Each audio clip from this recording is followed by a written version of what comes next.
Hey everyone, welcome to Indie Game Arcade, a podcast all about indie games. In this episode, we're talking about FlyKnight. My name is Chris. I'm Joseph. If you were in the FlyKnight universe, what kind of bug do you think you would want to be? What I want to be? Probably one of the wasp or hornets or whatever they are, because they have super cool armor. They're like samurais, and they're very tough. Cool. So I think that would probably be my choice. I didn't really get to play it. All I got to do, because I ran out of time, well, I explained yesterday, we ended up having to take my daughter to the ER because she tried to ride our dog and the dog wasn't having it. So she fell off the dog and busted her lip. So we had to take her to the ER, which I was going to play some FlyKnight yesterday. But that, surprisingly, going to the ER takes up pretty much the majority of your day these days.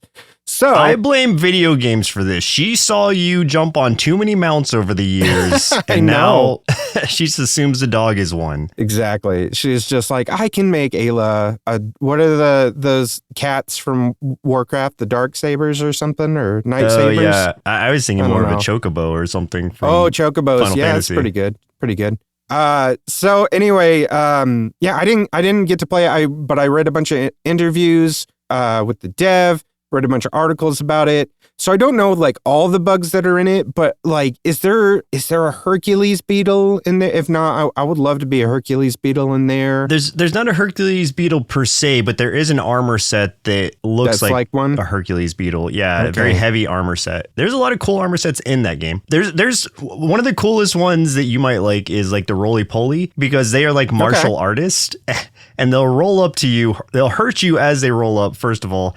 If they're really far away and they want to reach you, they will just do like a flying jump kick at you. And then if they get super close to you, they're just going to start pummeling you with punches. It's really cool. There's always a distinct difference between like what I would want to be and like with my luck, what I would be born as into this world. So would I want to be a Hercules beetle? Yes. What would I be born as? Probably a dung beetle. I'd probably be just hauling around a big pile of dookie. So yeah, or you'd be just one of those little grubs that are on the ground that die in one hit and really don't do much. Yeah, exactly.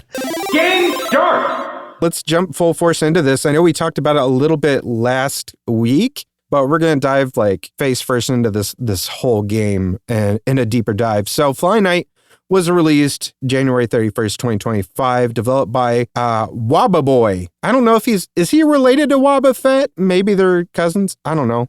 Could be. $5.99. You can't really beat that price point. That's pretty cheap, man. That's like as cheap as you can get for a good game like this. And for a little bit of a description, just to kind of set you guys up with what the heck is this game? What is FlyKnight? This is a first-person Souls-like in a bug kingdom, if you haven't figured that out already, that was cursed by the Luna Moth, who stole everyone's wings, except for, I think, one. I think there's one guy that still has his wings. Anyway, you play as a fly squire, who's the sole survivor of a rebellion against the Luna Moth.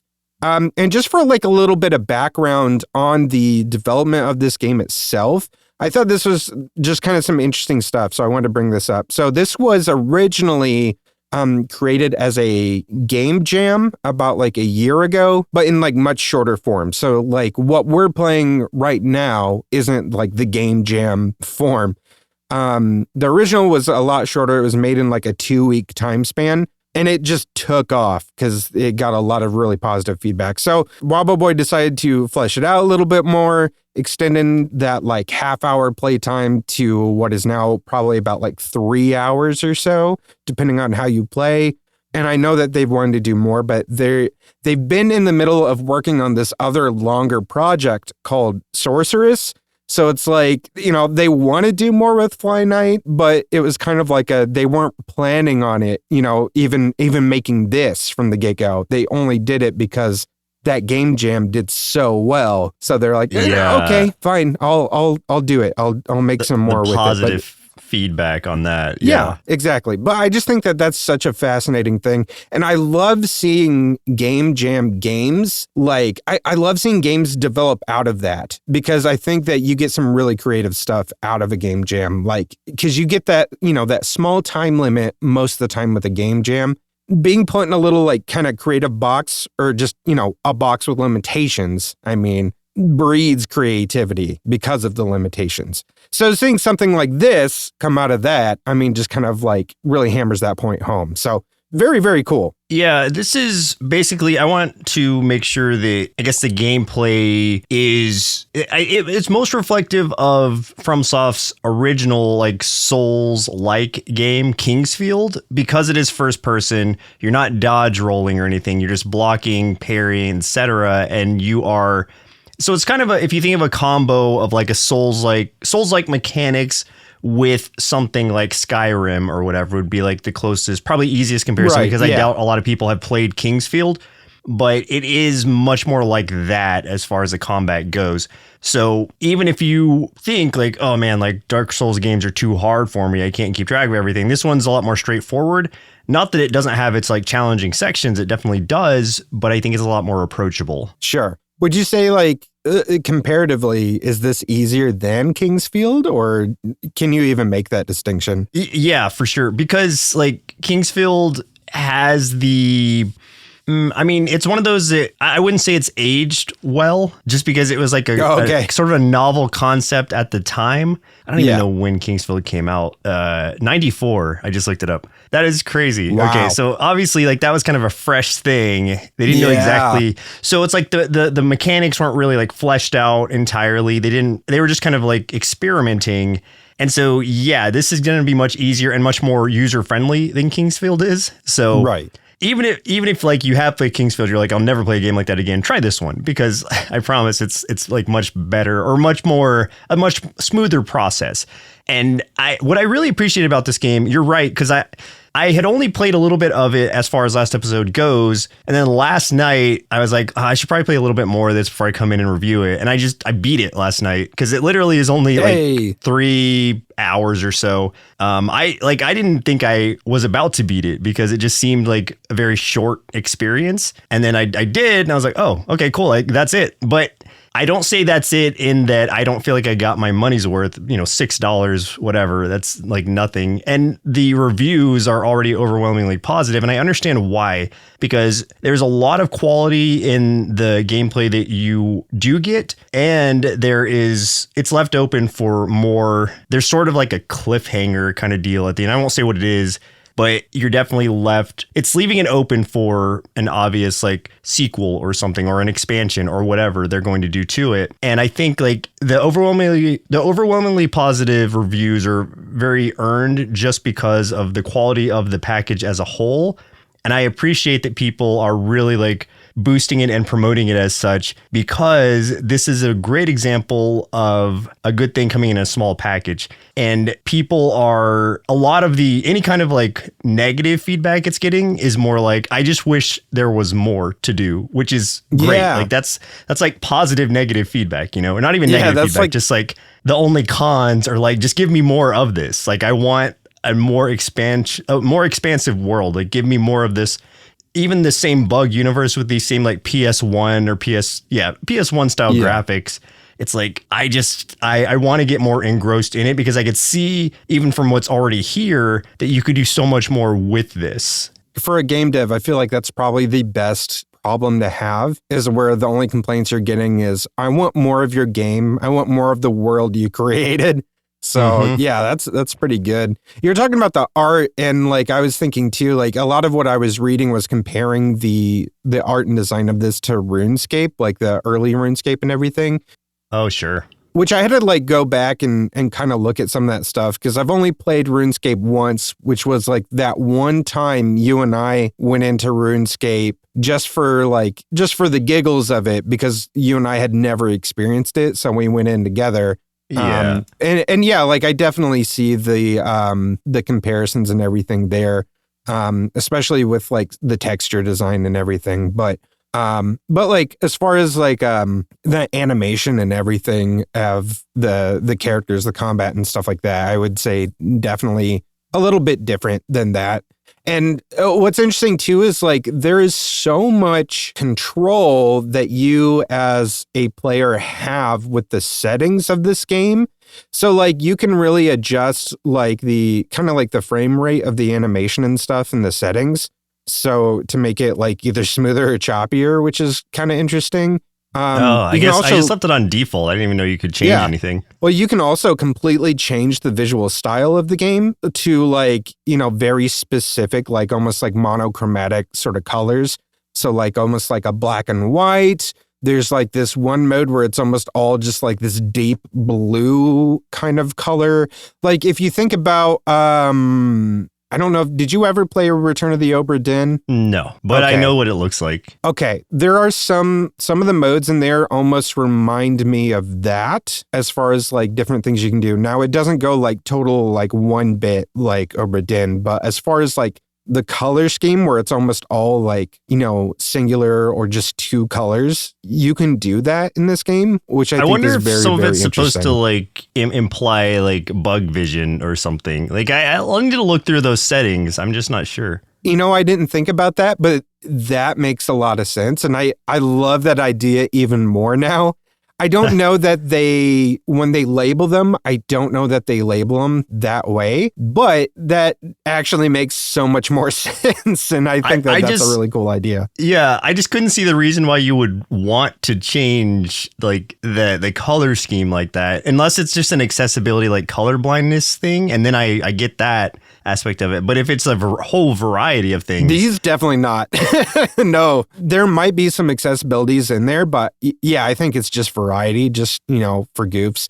One thing, though, that they do have in there is an arachnophobia mode, which is really interesting, where what it does is if you toggle that on, it changes. I read that there's not very many spiders in the game, but when there are spiders in the game, it removes some of the legs and the eyes, so they don't look as much like spiders. So then they're just like the insects instead of arachnids. Yeah. Okay, interesting. Yeah, isn't that weird? I have seen a lot of games like really embracing that arachnophobia thing, which I like spiders, so it's like. It's fine for me, but I understand some people like really have a thing about it. So I think it's nice for accessibility purposes that they do offer that up. I've never seen that before in a game, like never heard of that before. And I think that's extremely interesting.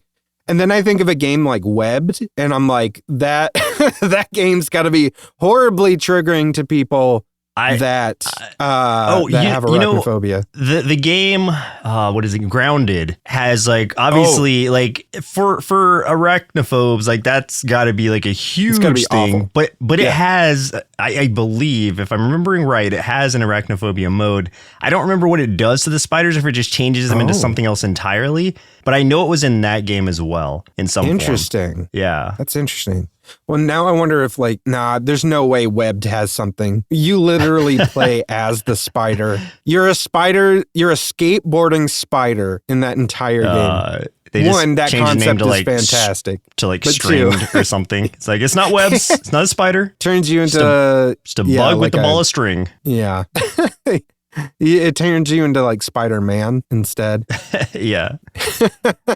Oh, man. Hey, back to this game, though. We were talking about combat and all that stuff before I went on this weird tangent about all the settings. Yeah. So combat-wise, I mean, it's got like some nice variety of the way that the weapons work is you can see on the weapon like which ways you can sort of alter the swing. Like, can you go left to right or like up and down? And then like they'll do different things depending on the direction that you are moving and as you're swinging. So like there are some like narrow corridors where you're not going to really want to use a back and forth swing weapon because you're going to keep hitting the walls.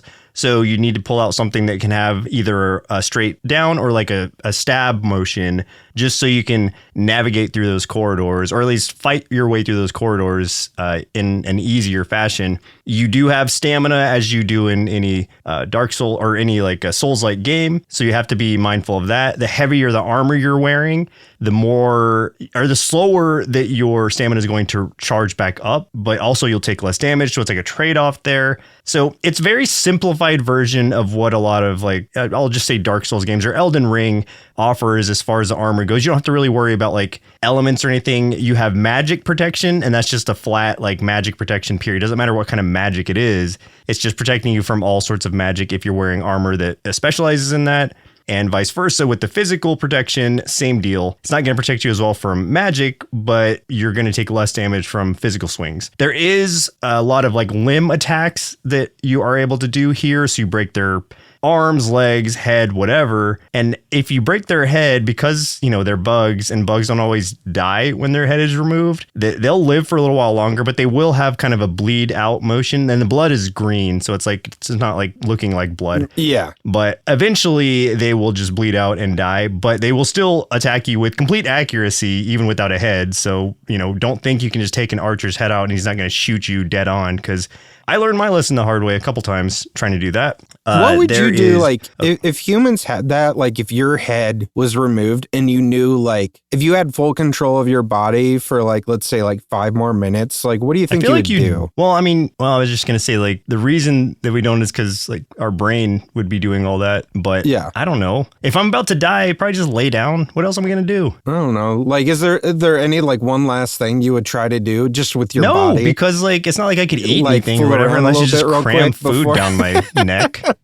That's, I mean, yeah, like, obviously you can't really eat if it's just, you know, because you can't taste it. It wouldn't be that fun. Yeah, it's just for sustenance at that point. And then why? Because you're about to bleed out. You could do one more of your handstand push-ups to try to, like, I don't know. No, that'll just accelerate the process. Unless that's what I'm trying to do, because then the blood's just going to pour out quicker. That's true. Well, I mean, you know, Gravity. If you want to get it over with, that's something. So sure, I'll do a handstand and then get it over with quicker. What a weird prompt. You know what? I'm here asking the real question. There's also fishing in this game, and it's a very simplified version of fishing. You throw it in, you something grabs, you just reel it in. It's not overly complicated, but what the fishing does is it gives you these different fish that offer different buffs for you, either like poison resistance or more attack power, et cetera, et cetera. You can only hold so many at a time, but if you continue catching them and your item slots are full, then it would just go to this barrel that's at the checkpoints. So that's kind of a cool little mechanic. I didn't really use the fish at all. I think I used a poison resistance one once just to like clear out my inventory, but it's not a necessity, but it is nice, I guess, if you want to use those. And then, I was going to ask like how important they are. It seems like not super important, but it would just also depend on your level of comfort with playing a game like this, because you know, I could see some of them being super helpful if you were having trouble in areas. I think like if you've played any Souls-like game and you're okay at them, like you'll get through this with no real issue. I died a couple times, but once you kind of learn the patterns of the enemies you're fighting, it's not a huge deal.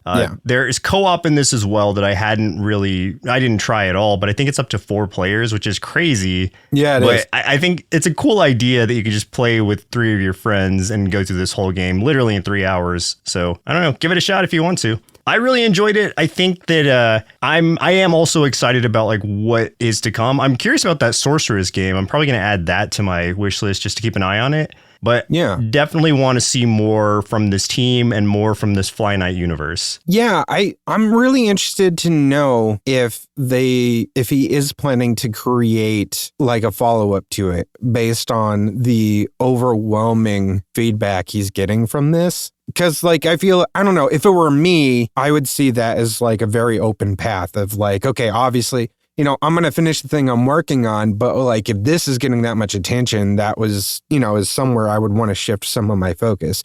But then again, like, he is really hard at work on this other game, Sorceress, which, like, if you look at it, has some very similar, I don't know, it seems like some similar mechanics, very similar visual style, obviously not bugs, so difference there.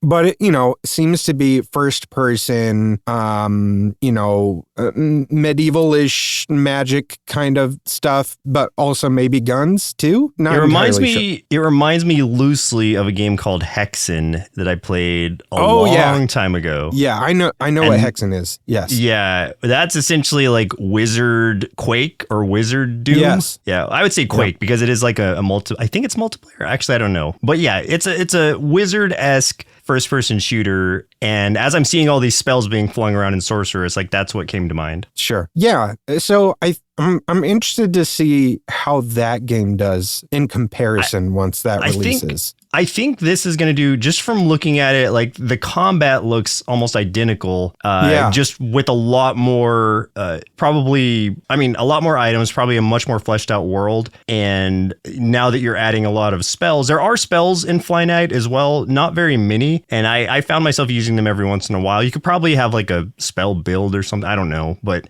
like this one is more focused on that. So I'm curious to see like what kind of like unique spells they do have. So I think this will be like a bigger, grander version of what FlyKnight is, but obviously set in a different universe. But even then, like the way that every Dark Souls game or Elden Ring even plays very similarly combat wise makes me think that they could really have their own sort of spin-off here, almost like Kingsfield likes, where this studio Woboboy focuses on that specifically and it just has this same sort of combat mechanics in different universes of sorts. I do want them to expand on the FlyKnight universe as well. I'm sure they'll expand on Sorceress if this does well enough, which I bet it will. And then we'll see what else they can offer up. I had a lot of fun with FlyKnight, and that was only a 3-hour experience and just left me wanting more. Yeah. And he obviously, turned FlyKnight out in like about a year's time. So it's like, imagine the other stuff that he can do based on that. So yeah, especially like the more he continues building up on that same formula, the faster he presumably will be able to like get new products out and maybe like build upon an already solid foundation. Exactly. Good job, Woboboy. We're proud of you. Great work. I choose you, Woboboy. I don't know. I'm making another Pokemon joke. Yeah. Combo! Let's talk about what other games we've been playing this week. I played a game called Your House. This released on the 27th of this month. This is interesting. And this is where like there are, how do I say this? In that way that sometimes you are like, this isn't a game. I don't want to say that about this game, but in that way where visual novels are sometimes a lot more on the novel side than having gameplay mechanics. This is very much one of those experiences. The moment you say experiences, that's when I'm like, this is not a me game. Go on. Well, it's definitely not a you game. It's definitely not a you game. I read reading an actual story, which is like, okay. But here's the thing. This sounds like I'm trying to like soften a blow or something like that, but I'm really not. I'm trying to, in my head, like kind of make this distinction because I feel like there's always this like strange line of like, visual novels versus like are they games and stuff, and like to me I always think of like, yeah, visual novels are games. It's just like a totally different kind of game. But like when I get to something like this, which leans way more closer into being a novel than a typical like visual novel. So like for this game, when you think of a visual novel, there's usually a lot of connotations or like, I don't know, there's like sort of an archetype that goes along with that of like making choices, having like characters kind of pop up on the screen. You see some dialogue and stuff. I think that that's probably the more prevalent type of visual novel. That's really not what this is. In this game, it looks more like you're staring, like you're looking at a page of like a novel. You're actually like reading some of it. And like there are like words that might be bolded or something within it. And you click on that. And depending on like what you click on, something might happen, like a specific passage within the greater piece that you're reading might change. Or you might like get farther into this story, like this one specific, Your House. We get to a point, and this is so hard to explain, man. I'm trying so hard, but this is very, very tough to explain. It's a puzzle game where you read books. Yeah, basically. I get it. So like you get to a point where like you as this character, you're having a terrible day, but you received a postcard with some images on it, and you received a key, and you don't know what that key is to. but you're kind of like following the lead of like this postcard, even though there's no like return address on it, but there's like some clues and stuff, right? And you grab like a backpack full of stuff and you go and you're trying to figure out like the mystery of this whole thing. There are like different things where like you can click on the word open, it will open your inventory, but it's not like a UI where you're clicking open. It's literally you're clicking on the word open within the passage of this story, and that will open your stuff, which is really interesting. And it sounds convoluted, and it makes a lot more sense like when you're looking at it than how I'm describing it. But there are also like some actual like gameplay elements to it. Like there's some timed things where like there's this one part where I needed to sneak by a security guard. And even though that is still done through text and everything, like I had to get like a timing down and everything for it. So I think that that's actually like really interesting. I had to like discover clues that were hidden within that postcard to decipher like a code that I needed to get into this apartment complex. You know, there's like a bunch of things like that. But like you, for the most part, are reading, you know, actual words on like a digital page, like you would be reading a Kindle or something like that, like an ebook. So with that said, it is very much a different experience than I was used to. Like I didn't expect it to be like this. I was expecting more kind of like, I don't know, like maybe Golden Idol-ish sort of puzzle or something. But that's because I went into this thing completely blind. I didn't want to, you know, spoil anything. But it was really interesting. I think to me, that means like this kind of game, this kind of experience, I would recommend for more gamers that are specifically bookworms. Like if you are a gamer who loves to read, then I would recommend this to you because I think that this is incredibly niche, more niche than like most stuff that I've played and most stuff that like I review. But it's really, really interesting and it's just such a cool idea. And it sent me down this rabbit hole of like checking out what else this developer has done. And almost everything they've done is this kind of like game or visual novel style. They've got like 3 other ones I saw. There's Unmemory that released on October 2020, Delete After Reading, which was March of 2023, and then Pineapple, which was September 2024. So that one wasn't even released that long ago. All of these are under $10 each. Like 2 of them, I think, were less than $5. So like they're inexpensive. If you like reading, then I think that you'll really enjoy this. If you are, you know, just a straight up gamer and don't want to read, then I don't think you're going to have a good time. No like words. Me want to smash things. Joseph no like. I think that this is something, and I didn't look to see if these are available like mobile or something like that. I think if they're not available mobile, I feel like they're really missing a good opportunity because I think that this is something that like specifically mobile, this would do really, really well. So I need to check into that and see, because this is like one of those things that I would do at night, like when I'm in bed getting ready to go to sleep or something. Another one of those like visually beautiful games. It really is. It is absolutely like I don't know. It's a joy to see the art in this game. I like looking at it, but alas, it is not one that I will play, for it is outside of my realm of interest. It doesn't have any blood or guts. Yeah, so it needs one or the other, or some sort of, I just need an RPG mechanic, something. But if it's just about reading, then I know it's like, yeah, got to cross it off my list. Yeah. It's very creative though. And like, I have to give them credit because I think it's really cool. And also just from a development standpoint of just like, thinking about how this game was created and, produced and everything. I think it's ingenious. So I got to give kudos to the developers for that. I think it's very, very smart. But yes, it is also incredibly niche because of that. So what about you? What did you play? So I will talk more about Metalbringer, which I brought to the show last week because the moment that we stopped recording, I did another run and I finally beat it. Like in such a way where it was like it trivialized everything. I just had I got like the perfect kind of RNG sort of like grouping of everything that I don't know. Everything just kind of came together in such a way where I was just like stomping over every single thing, including, I mean, the last boss on your, and the first time you beat it is just like very trivial. He's like nothing, but then you have to beat it. That's the bad ending. And then you have to beat it again. And that is where I am still a little bit stuck because I have not come upon the same sort of like, I don't know, perfect RNG that I got that other run.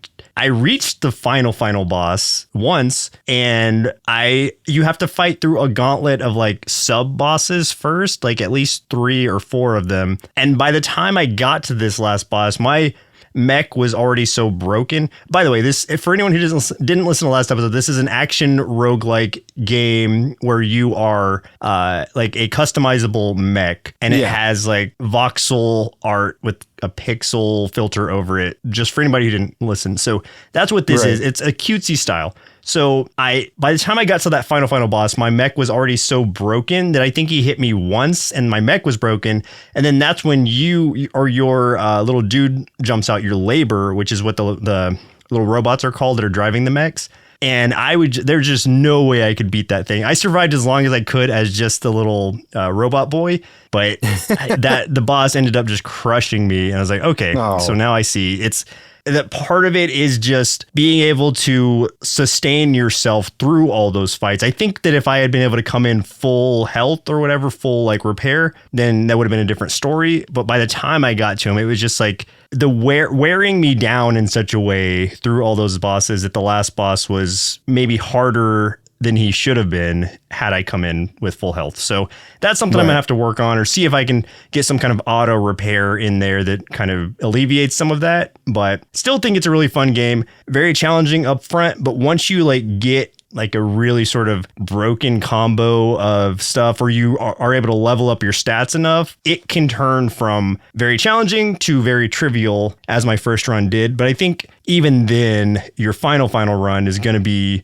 at least fairly balanced and challenging once you make it to that final boss, because everything does become a little bit harder, or maybe a lot harder once you beat it once. So yeah, that's where I am with that. I also played Shadows of Wyrmwood, that demo that you had played, that you were like, you couldn't beat that one part because it felt really unfair. So I had to try it out to see, and I was able to get through the whole thing, like 6 different levels of it, whatever the demo had to offer anyway. Yeah. And I think you're right about it being imbalanced in a way, but I wouldn't even call it imbalanced as much as it is like, you really have to be aware of, if you're going to fight an elite enemy, do you have the proper defenses to withstand whatever it's going to throw at you? Because I did face that when you were talking about that, just like hit you so many times per turn that you have no choice but to keep healing, and therefore cannot attack him back. And even then, he's slowly whittling you down, even if you're trying to overheal. So that is because I did not go in with the right amount of like physical defense. And so that's where it's like, you have to really pay attention to that. It tells you like on the little icon what kind of damage it's going to be doing, so you can be semi-prepared going into it, RNG willing. But the run that I did beat was like, I just swept through it because I just really powered up my ice powers. And by the time I got to like the later levels, it was just like everything was dying in like one turn. I had no fear of death at all. So if it is imbalanced, then that pendulum swings both ways, and you can also like break the game, quote unquote, and become very powerful yourself. Yeah, and there is a video of you on that run up on our YouTube where it's a no commentary run. So if you want to watch Joseph go through it and decimate that dragon, you can watch it. Did you end up watching it? Yeah, it's great. Yeah. Like that's what I'm talking. Like it was just such a smooth go in there run and like one shot this thing. Yeah, but I really liked it. Like, it's got those N64 graphics that I appreciated. Exactly. I love that. And I love the amount of customization that's there. Like, you can really specify the type of run you want. And I would recommend that too. I think that is very important, is like, if you're gonna go into anything, don't try to be like a jack of all trades, because you will suffer for it. Focus on whatever you want to and make sure that that is what you're trying to buy item wise and everything. Like I said, for me, I did ice powers and that really paid off. But there's all kinds of different abilities. You can go completely like sword, axe, I think bow and arrow, I can't remember, archery, and then or some sort of spell powers. And I think like the variety there was really cool. I'm very excited about the actual game to come out to see how it expands on the demo and what the real like in game looks like. Yeah, I'm just hoping that there's a few tweaks and stuff there to try to mitigate the amount that pendulum can swing either way. Sure. Like one, so that you don't feel like you have to shoehorn into like, if I start a run, then like I can only equip gear with like this one specific thing. And if I don't get those things, then I know I'm not going to win, this run, and that run's going to be moot, Then, I think that's an issue. There is some like self-mitigation there that you can do. For instance, like even though I went all ice and I was fortunate enough to keep running across like ice boosting items, I could have also had like my secondary spell be something like, I don't know, fire or like death magic or whatever, because you will also run across items that like super boost other things. And so there's a chance I could have pivoted if I wanted to. And as you're running into like, the blue rare items or elite epic, like purple items and whatnot, they will boost it in such a way where you're like, oh, okay, let me drop ice altogether and just go full like blood build, because like this is a super powerful blood item that I want to use. So I think there is the capability of doing that. I don't know that it's explained. I don't know that anything's really explained as you're going through. You get like a small tutorial at the beginning. Maybe in the full release, they'll have more of like a like a better like lead in to what would work for you or how you're supposed to play the game. But it was also kind of fun for me to kind of learn as I went, just being the person that I am. And I enjoyed that process of like, okay, I'm figuring this out. Now I kind of get what I need to do. It took me, I think, 2 or 3 runs total. One of my runs that was going well just bugged out. And that's maybe just because it was still in kind of a beta. What happened was like I had a defensive spell that just was not working. It kept like attacking. And I'm like, no, I'm not trying. I'm trying to shield myself. And then I died. And as I died from that, the game just crashed. So I was like, okay, so I think that was just like bugged right there. Yeah. So, but that only happened once, even in the demo. So I don't think it's going to be like a super common thing, but something to be aware of is like, it's demos, Yeah. It happens. But again, Shadows of Wyrmwood, give that a shot, because I think it is a really like cool game and cool concept, especially if you have any kind of affinity for the N64 graphics or games themselves. Yeah, that's like one of my favorite parts about it is how it looks. So I'm pretty excited to see what the full release is going to look like. So I'm hoping we'll hear a release date on that soon. Final round. So as far as any titles on our radar wish list or play calendar, there are 2 that I wanted to bring up real quick. One is Oddventure, which comes out on April 3rd. This is a JRPG that has a vibe between, like somewhere between Earthbound and Undertale, with maybe a little Omori thrown in there too. This is about a girl named Charlie that's looking for her lost brother in a cursed fairy tale world. And from what I understand, the combat mechanics are mood-based. I don't know what that means, but I like the sound of it. I'm intrigued. Looking at like all the gameplay and everything that is available so far, looks very humorous, but it does seem like there's also like this sense of a more serious, heartfelt story underneath it, which is like the best kind of game, right? I mean, let's be honest. And it also says that choices matter in very unpredictable ways, and that every choice will matter in that way.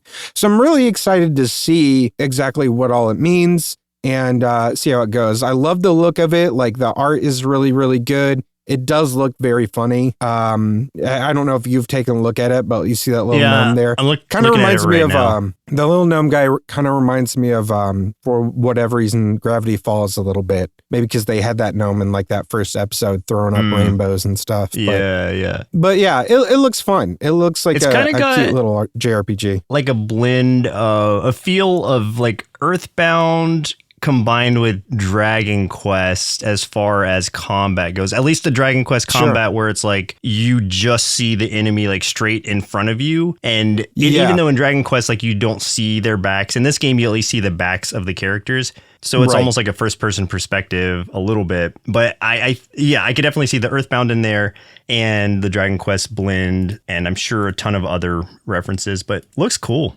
Yeah, I'm pretty excited for this. That one's been on my wish list for several months, so I'm early happy to see access is what it's coming out in. So that's where it's like I'll put on my wish list for full release. That's I'll wait. We'll see how it goes. The other one I want to bring up is called Slimekeep. This comes out on April 7th. This is a roguelike twin stick shooter where you kill and capture various slimes. The developer describes this as Enter the Gungeon meets Slime Rancher, which sounds pretty interesting. There's lots of weapons, upgrades. There's 5 bosses. Looks like there might be some mini games in there. And then you gotta fight the Slime King at the end. Take out that Slime King. What drew me in is the art. It looks like an old Game Boy kind of style. Everything's green. Small pixel art and everything. Plus, it's a roguelike, so it just looks like a lot of fun. Man. It doesn't look like it'll be a long game. So I'm assuming small price point on it, but we'll see how it shakes out. Yeah, like it's Game Boy graphics, but simplified to the extent that it's almost like Tamagotchi graphics. Yeah, like it is very, very simplified, but looks interesting. I mean, Slime King, another Dragon Quest reference. So I wanted to bring Rogueloops to the table here. Another action roguelike, because that is just kind of the pit that I've fallen into as far as games that are coming out. Right. But it's a fun pit. I enjoy being in here. This one, so the unique thing that stands out about this is for every buff you choose, you also have to choose a curse, which increases the challenge of the run. So it's not like you're getting any kind of like, I don't know, pure good thing. You have to balance the power you're acquiring with the added challenge to the game itself. And I think that is conceptually interesting, because it's like you're going to have to pick and choose, like is this going to be powerful enough to overcome whatever kind of curse I have put on myself by trying to do this. And then the way that it plays just seems very similar to a lot of other roguelikes. So I wouldn't say that much stands out there, but I'm very curious to see how the mechanics of the curse / blessing or buff balance works out. It almost graphically, it kind of reminds me, what is that one called? It's like the fairy tale kind of action roguelike. Raven's Watch. That's what it reminds me of graphically. Oh, yeah. Yeah, but it just like graphically, like think about that. Think about Raven's Watch, and that's sort of what it looks like visually. But obviously, the gameplay is going to be much different. Okay. Yeah, it looks really good, actually. And that comes out April 4th, if I didn't say that already. Yeah. Which is... all these are just a few days away, honestly. Yeah. This month went by really fast. Yeah, March really did fly by. But April's going to be a good month, I think. There's lots of really good games coming in April. And speaking of good things, it'd be a really good thing if you did us a favor and shared this episode with someone who loves indie games. As always, I'd say, as always, you can watch me playing some of the games we discussed. But like, I didn't play any of the ones we discussed in this episode. Sorry about that. There's a reason. I'll explain that in the next episode, which you'll get one as soon as Friday. Listen on Friday. But you can watch me play other Let's Play stuff over at our YouTube channel, youtube.com/nerdsloth. You can also catch hundreds of hours of bonus content for $1 a month by subscribing to the Nerdsloth Treehouse at our Patreon, patreon.com/nerdsloth. We also have our podcast there called the Nerdsloth Podcast for those at the $5 tier. And at our website, nerdsloth.com, you can get a link to our Discord server and our merch store. You can also join our subreddit for Indie Game Arcade, help us post some reviews of indie games, so more folks can find games that suit their indie gameplay style. Game over! That's game over for us. My name's Chris. I'm Joseph. And we'll continue on the next episode on Friday. Continue. Indie Game Arcade is recorded and produced by Sloth Creative. If you're looking for more gaming content, head over to youtube.com/nerdsloth. For additional podcasts, go to nerdsloth.com. If you'd like to support the show, there are multiple tiers available at patreon.com/nerdsloth, with hundreds of hours of bonus content from everything we do at Sloth Creative, including bonus gameplay videos of the games we talk about on the show. The theme music for the show is Retro Game Tapes by Audio Lime. If you'd like to get in touch with us, or if you're an indie game developer and would like us to consider reviewing your game, send us an email to podcasts@nerdsloth.com with the subject line Indie Game Arcade.